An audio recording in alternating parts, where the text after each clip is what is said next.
mă auză cum, altfel n-am cum să spun. Știu, poate sunt nebun, dar totuși te supun. Că puteam să vorbim la un sticlă de vin, dar nu pot să te prind nici măcar la telefon. Și parcă nu am somn, deși aș vrea să dorm. Ziceai că mă iubești, că nu poți să trăiești fără să mă privești, fără să te fac să zâmbești. Dar totul e ok, am înțeles ce vrei. Ai pe toți la rând, dar nu pe prietenii mei. Că tot ce mi-a rămas pe lumea asta mare, iar tentație căscătoare atunci când fate doritoare. Doamne, oare o să pot uita numele tău când face rău și tot spun zău? E doar încă una viața ta și nu e bibelau.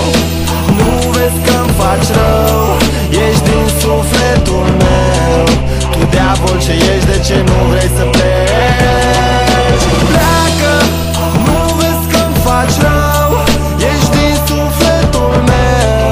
Tu diavol ce ești, de ce nu vrei să pleci? Am rău pe corp, încep să cred că-mi dau aripi. A trecut ceva timp, e greu și cred că devin un pic cam sadic. E tragic că trece timp și încă pretind că poți să te ating. Aș vrea să te sting ca pe o țigară și să te las.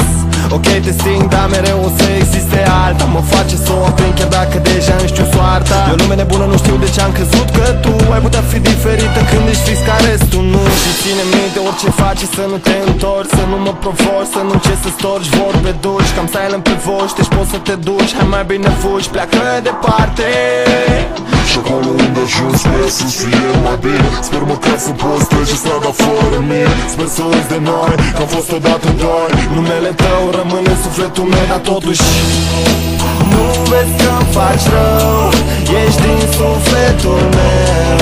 Tu diavol ce ești, de ce nu vrei să pleci? Pleacă, nu vezi că-mi faci rău, ești din sufletul meu.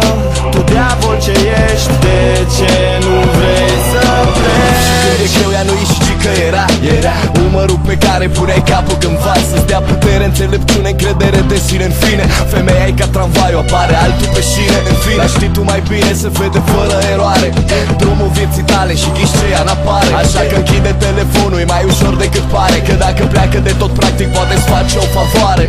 Așa că lasă-o în lumea ei, în filmul ei prost. Dacă din doi doar unul mai crede că are rost. Că ai fost acolo să o susții chiar și la prostii, dar ea se poartă de parcă sunteți în băncile școlii. Încă vrea fițe și cluburi, mașini de lux și figuri. Să vadă tot cartierul că ea se dă jos din BMW-uri. Vrea tot timpul ce tu nu suporți, îți fute cheful. A plecat pun să vină târfele să înceapă cheful. Nu vezi că-mi faci rău, ești din sufletul meu. Tu diavol ce ești, de ce nu vrei să pleci?